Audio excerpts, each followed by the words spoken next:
Pakistani drama industry बहुत तेजी से इवॉल्व कर रही है। पिछले 4-5 सालों में बहुत सारी न्यू एक्ट्रेस को इंट्रोड्यूस करवाया गया और इनमें से कुछ एक्ट्रेस तो साइड रोल या फिर ऐसे में सेकंड लीड का रोल करती आई हैं, लेकिन अभी हाल ही में देखने में आया है कि अब उनको मेन लीडिंग कास्ट के तौर पे दिखाया जा रहा है। रीजन बीइंग कि उनकी एक्टिंग बहुत अच्छी है और आज हमने इस वीडियो के अंदर शॉर्टलिस्ट किया है ऐसी 5 एक्ट्रेस को जिन्होंने अपनी मेहनत के जरिए लीड रोल को गेन किया और हाल ही में इनके लॉन्च होने वाले ड्रामे बहुत ही सुपर्ब रेटिंग के साथ एंड हुए और कुछ चल रहे हैं। तो भैया ये कौन सी हैं 5 एक्ट्रेस जो कि न्यू एक्ट्रेस हैं और आपको फ्यूचर में ज्यादातर लीड रोल में ही देखने को मिलेंगी, आज इसी के ऊपर हम चर्चा करने वाले हैं। फिर जो नए लोग आए मेरे चैनल पर, अगर आप लोगों ने अभी तक पीके लग्जरीज वेबसाइट को विजिट नहीं किया जहां पर दुनिया के बेहतरीन लग्जरी वेसेस को 50% ऑफ पर आप आसानी से बाय कर सकते हैं, वो भी पाकिस्तान में रहते हुए, तो नीचे डिस्क्रिप्शन में आपको लिंक मिल जाएगा, साथ में पेंट कमेंट में भी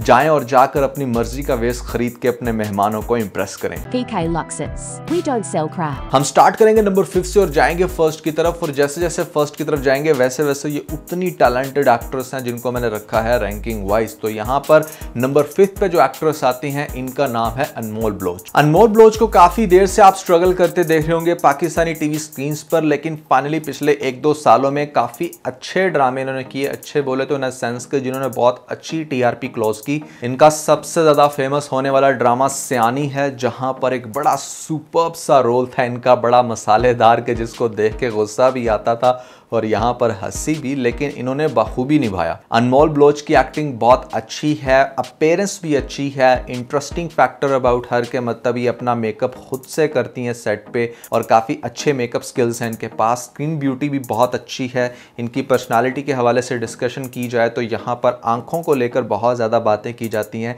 कि इनकी आंखें बहुत अट्रैक्टिव हैं। तो यहाँ पर भैया ये है 5th नंबर पे। इनका भी हाल ही में ड्रामा चल रहा है सिर्फ तुम, वहाँ पर पॉजिटिव रोल के साथ बहुत अच्छा काम करते हुए नजर आ रही हैं। तो अनमोल बलोच को रखा है हमने 5th नंबर पे।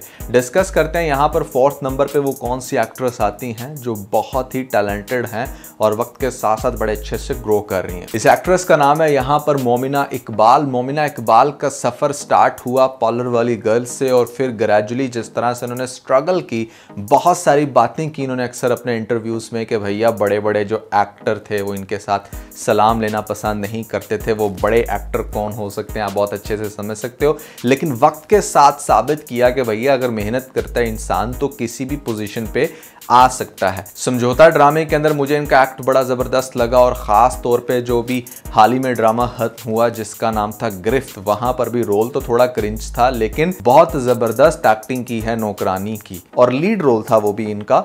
बड़ा मज़ा आता है आपको वो ड्रामा देखने का। हमने उस ड्रामे के ऊपर बहुत सारी वीडियो मीम्स भी बनाई और बड़ा मज़े से डिस्कस करते थे हम डीडी एपिसोड में। अभी हाल ही में ड्रामा इनका आया है भैया जिसका नाम है एहसान फरामोश, और वहां पर तो मतलब छा गई हैं। इनकी सबसे बड़ी क्वालिटी ऑफ कोर्स इनकी अपीयरेंस है, जिसके अंदर आईज और स्पेशली जिस तरह से मेकअप करके एक फुल स्क्रीन के ऊपर एक इनका इंप्रेशन आता है वो बहुत फिनोमिनल है। देखें अगर आपकी अपीयरेंस अच्छी हो, फिर आपकी एक्टिंग अच्छी हो, फिर आप स्ट्रगलिस्ट हो, तो मतलब देयर इज नो रीजन कि आपको वो सक्सेस नहीं मिलेगी जो आप चाहते हो। तो वक्त के साथ आई थिंक इन्होंने भी अपने आप को मनवाया है और अब आपको आगे से ज़्यादातर ये लीड रोल में ही देखने को मिलेंगी जो हमारी ऑब्जर्वेशन है। गिरफ्त ड्रामे में हम ही वो लोग थे जिन्होंने क्रिटिसाइज किया था कि थोड़ी सी ओवरवेट है, लेकिन एक अच्छी एक्ट्रेस वही होती है जो क्रिटिसिज्म को अपने सर पे ना सवार करे बल्कि अपना मिशन बना के उसको फिक्स करने की कोशिश करे। तो वही चीज़ हमें देखने को मिलती है अब एहसान फरामोश में, जहाँ पर रिलेटिवली इनका जो वेट है वो कम है। तो it's a good addition to हर पर्सनालिटी और यहाँ पर काफ़ी अच्छा काम करती हुई नजर आ रही है। अच्छा, यहाँ पर एक बात ऐड करना चाहूँगा कि आपने देखा है कि ये जो एक्टर या एक्ट्रेसेस लोग होते हैं इनकी ज़्यादातर जो एज है ना, मतलब करियर वाइज वो 2 से 3 साल है। उसके बाद या तो आउटडेटेड हो जाते हैं या अपना आपको बर्न आउट करके साइड पे कर लेते हैं या फिर इंडस्ट्री इनको उस तरह से नहीं पूछती। तो दैट वाज द रीज़न कि when I got offered first time कि भाई इस तरह आप हमारे ड्रामे के अंदर आके एक्टिंग करें, तो I rather prefer to make reviews on the dramas, क्योंकि समहाउ मुझे पता था कि एक्टर और एक्ट्रेसेस एक सर्टन टाइम के बाद डिस्कस होना बंद हो जाते हैं। But if I make my reviews channel तो उसको चाहे फिर मैं बैठ कर सारी ज़िंदगी चलाऊँ। तो या here's the reason। नंबर 3 पे जो एक्ट्रेस आती हैं इनका नाम है दाना नीर। जब इनकी वीडियो वायरल होती है वो पार्टी वाली, तो उसके बाद बहुत ज़्यादा इनको प्रायोरिटी दी जाती है पाकिस्तानी ड्रामा इंडस्ट्री की तरफ से। तो आई वॉज लिटरली जेलस के मतलब ऐसे कैसे कि किसी की भी वीडियो वायरल होगी और उसको फिर इतना ज़्यादा काम मिलना शुरू हो गया। बट वक्त के साथ इन्होंने प्रूव किया खुद को कि अगर ये वायरल हुई भी थी तो ये बहुत ही टैलेंटेड और वेल डिजर्व एक्ट्रेस हैं। इनको सबसे पहले जब देखा था सिन्फ़े आहान में, वहां पर मुझे वो चारों जो ज्यादा सीनियर एक्ट्रेस थी उस ड्रामे के अंदर जो मेनली लीड रोल प्ले कर रही थी, इनकी एक्टिंग मुझे उनसे भी ज्यादा अच्छी लगी और मेरा फेवरेट कैरेक्टर था दाना नीर का। तो वहां पर अपना लोहा मनवाने के बाद भैया इनको फिर ड्रामा इंडस्ट्री ने और अच्छे से कैश किया और अभी हाल ही में जो ड्रामा चल रहा है मोहब्बत गुमशुदा मेरी, वहां पर तो मतलब छा गई हैं।